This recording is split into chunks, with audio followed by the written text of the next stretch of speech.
पाटीदार की कैद, कोहली की जंग और मैदान पर सरेआम बेईमानी।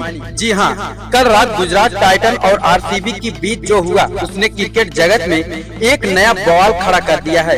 क्या अंपायर के एक गलत फैसले ने आरसीबी का खेल खत्म कर दिया? क्या आईसीसी के नियम नंबर 33.3 की धज्जियां उड़ाई गई? आखिर विराट कोहली मैदान के किनारे मैच ऑफिशियल पर क्यों बरस पड़े और एंडी फ्लावर को बीच बचाव करने के लिए क्यों उतरना पड़ा? आज के इस वीडियो में हम एक एक पल का पर्दाफाश करेंगे जिसने करोड़ों फैंस का गुस्सा 7वें आसमान पर पहुंचा दिया है। अगर आप भी क्रिकेट प्रेमी हैं तो इस वीडियो को एक सेकंड के लिए भी मिस मत करना, क्योंकि जो सच कैमरे की नजर में छिपाया गया है वो हम आपको दिखाने जा रहे हैं। यह सिर्फ एक हार जीत का मामला नहीं है, बल्कि उस खेल भावना का है जिसे कल रात सरेआम तार किया गया है। मैच के उस बेहद नाजुक मोड़ पर जब आरसीबी को एक नए मजबूत साझेदारी की सख्त जरूरत थी, तब राज पाटीदार का वो विकेट गिरना जिसने मैदान से लेकर सोशल मीडिया तक का सबको सन्न कर दिया है। जश्न होल्डर ने बाउंड्री के पास कैच तो लगता, लेकिन जैसे वो अपना संतुलन खोकर जमीन पर गिरे, गेंद साफ तौर पर घास को छूती हुई नजर आई। रिप्ले में ये मंजर इतना साफ था कि कोई बच्चा भी अपनी नंगे आंखों से बता देगा कि गेंद पूरी तरह जमीन पर लग चुकी है।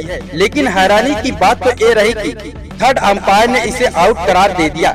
जैसे ही डक आउट में बैठे विराट कोहली ने बड़ी स्क्रीन पर एक विवादित रिप्ले देखा तो वो अपनी सीट से उछल पड़े। कोहली को चेहरा गुस्से से लाल हो गया। उनकी आंखों में हैरानी थी, क्योंकि वो जानते थे कि ये सिर्फ एक विकेट नहीं बल्कि आरसीबी की जीत की उम्मीदों पर आखिरी प्रहार है। विराट कोहली का पारा इतना चढ़ गया कि वो तुरंत बाउंड्री लाइन पर मौजूद मैच रेफरी को ऑफिशियल के पास जा पहुँचे। वहाँ जो तीखी बहस हुई उसने पूरे स्टेडियम का माहौल गर्मा दिया। कोहली बार बार रिप्ले की तरफ इशारा कर रहे थे, वो अंपायरों को नियम समझा रहे थे और ऑफिशियल से जवाब मांग रहे थे कि आखिर किस आधार पर इसे आउट दिया गया है। विवाद इतना बढ़ गया था कि आरसीबी के हेड कोच एंडी फ्लावर को भी डक आउट से बाहर निकलकर बीच में कूदना पड़ा। एंडी फ्लावर की भी अधिकारियों से जमकर झड़प हुई।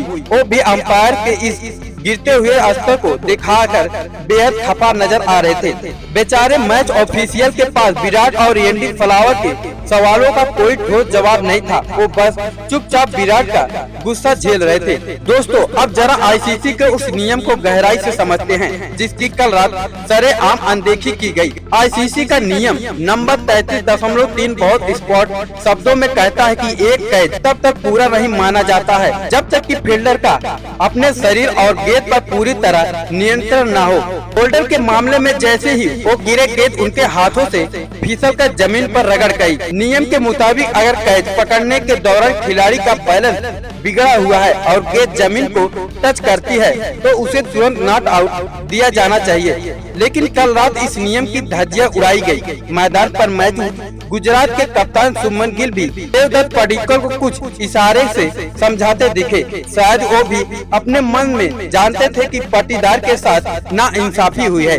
इस एक गलत फैसले का असर ये हुआ कि आरसीबी की बल्लेबाजी पूरी तरह बिखर गई। बाद में जब पाटीदार फील्डिंग के लिए मैदान पर आए तब भी उनकी नाराजगी कम नहीं हुई थी और वो मैदान अंपायरों से इस बारे में लंबी बातचीत करते दिखे। तकनीकी के इस आधुनिक दौर में जहां हमारे पास दर्जनों कैमरे और सुपर स्लो मोशन की सुविधा है, वहां ऐसे बचकानी गलतियां खेल की साख पर बड़े सवाल उठाती है। बल्कि ये हार उस निष्पक्ष खेल की है जिसे हम देखना चाहते हैं। आपको क्या लगता है? क्या अंपायरों को इस गंदी गलती के लिए कड़ी सजा मिलनी चाहिए? क्या आपको भी लगता है कि आरसीबी को जानबूझकर गलत फैसलों का शिकार बनाया जा रहा है? अपनी राय हमें कमेंट बॉक्स में जरूर बताएं, क्योंकि आपकी आवाज बहुत मायने रखती है। और दोस्तों, अगर आप भी विराट कोहली की इस जज्बे को सलाम करते हैं और आरसीबी के पक्के सपोर्टर है तो इस वीडियो को एक लाइक जरूर दें। हमारे चैनल को सब्सक्राइब करना बिल्कुल ना भूलें, क्योंकि हम आपके लिए क्रिकेट की ऐसी ही निडर और सच्ची खबरें लेकर आते रहेंगे। इस वीडियो को ज्यादा से ज्यादा शेयर करें ताकि बीसीसीआई और आईसीसी तक फैंस का एक गुस्सा पहुंचे। अपना ख्याल रखें और देखते रहिए हमारी एक खास वीडियो। मिलते हैं आपसे अगले धमाकेदार वीडियो में। तब तक के लिए शुक्रिया। जय हिंद।